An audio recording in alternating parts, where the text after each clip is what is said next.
Queen Goddess Botanic here, bringing you the plant focus of the week. This first week, we're starting off with my Reverted Pink Princess, Philodendron, the Burgundy Queen. Now everyone's been wanting to get their hands on the Pink Princess Philodendron, and for good reason. As you can see, the pink variegation in the leaves is pretty unbelievable.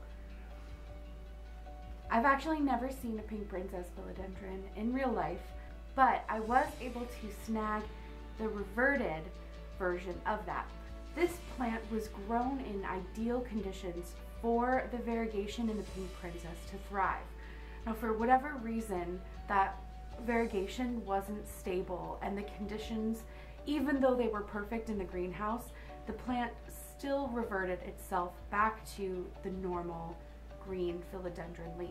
Now, although I say normal green philodendron leaf, I still think that this plant is pretty spectacular.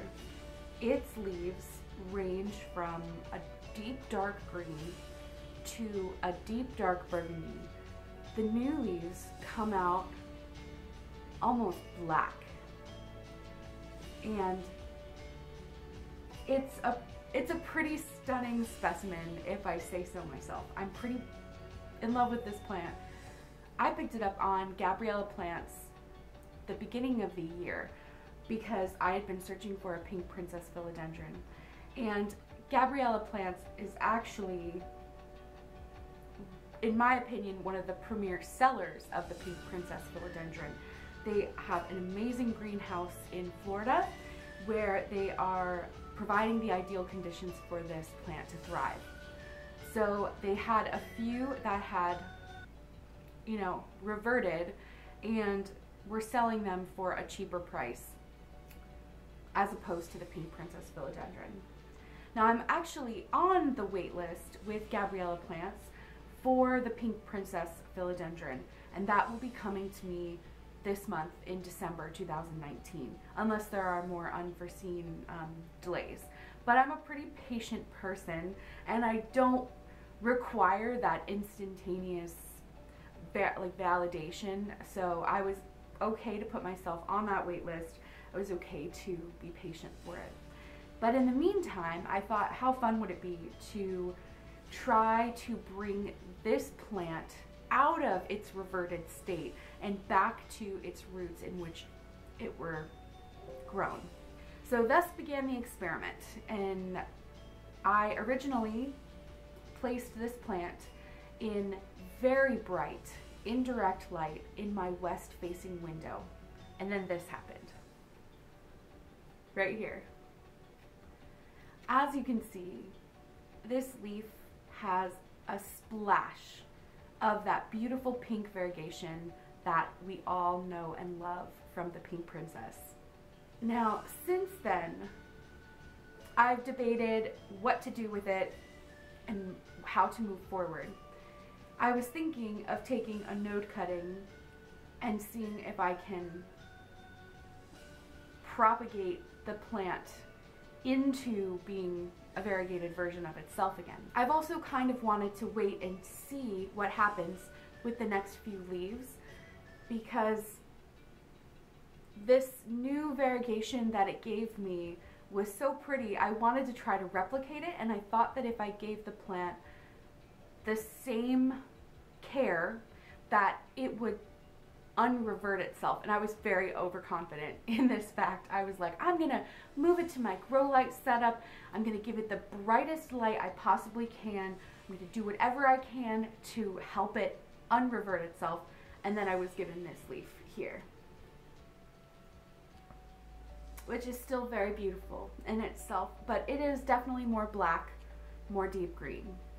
And then I got this leaf, which again is very dark, very deep green, almost black. However, you can see, if I can get the leaf right, oh well, okay, maybe like this. You can see the tiniest hint of a pink splotch right over here And in this leaf, I have the tiniest, I'm talking about tiny slivers, people, tiniest little sliver of pink right here. That might be kind of hard to pick up in the camera, but nonetheless, it's doing its thing. Now at the current moment, I am getting 2 new leaves. This one here, which has been slowly unfurling over the last few days. And at the current moment, I do not see any variegation. Now, the next leaf that will come is here along this part of the plant. Now, it is still pretty firmly set inside the stem here, so I do not believe that it will be coming this week, but it is a possibility. I wanted to talk a minute about what made this leaf so special. Now, as you can tell, the actual stem of the plant is hot pink. Is that coming up on camera? It looks a little bit like a deeper blood red, but in real life, it is pretty hot pink. Let's zoom in for a second. That hot pink stripe continues up the leaf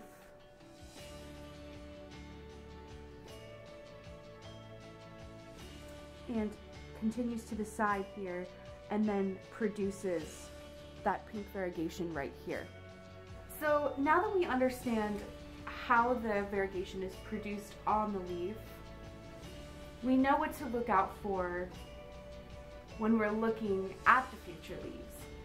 Now, I feel like I could chop right there along the back of this leaf here, back of this leaf, the stem right here with all of these aerial roots forming. I could chop it right there and see if this pink stripe in the stem will reproduce the Pink Princess Philodendron. But as someone who appreciates things just as they are, I think I'm going to keep this plant intact just the way it is, because it is really beautiful and it's done really well for me in my home. I've personally seen climbing philodendrons in Florida. My mom and dad have a really big banyan tree in their backyard, and they have a few different specimens of philodendron just growing wild up the banyan tree, attaching itself to the tree with its aerial roots. So the soil needs to be very light and airy because of the way the plant naturally grows. Now, your standard potting mix is going to be too heavy for any plant that comes in the aroid family. And in my opinion, regular potting mix, standard potting mix is too heavy for all plants. But that's because I have a heavy hand with watering. My recommendation is to mix perlite and orchid bark with your potting mix so that it creates a really airy texture within the soil. This will allow the roots to spread really easily, and the soil won't get waterlogged if you have a heavy hand. As you can see here, taking a peek closer at the soil, you'll see a lot of perlite. What I personally like to do is I will put a very thin layer, maybe about a ½ an inch or an inch of orchid bark down here at the base of my plant pot. That way, if I do have a heavy hand with watering, it will drain really quickly and thoroughly throughout the plant soil. Now, this often means that sometimes I will water it through twice. I'll give it a good soaking to where the water is pouring out of the bottom of the drainage hole, which is incredibly important, by the way. You need pots with drainage holes. Now, we did already talk about the lighting conditions for this plant, but I feel like it's important to reiterate that most plants thrive in bright, indirect light. Now, I'm going to say most because there are a few that will burn really quickly or shrivel up if you put them in a sort of bright, indirect light setting.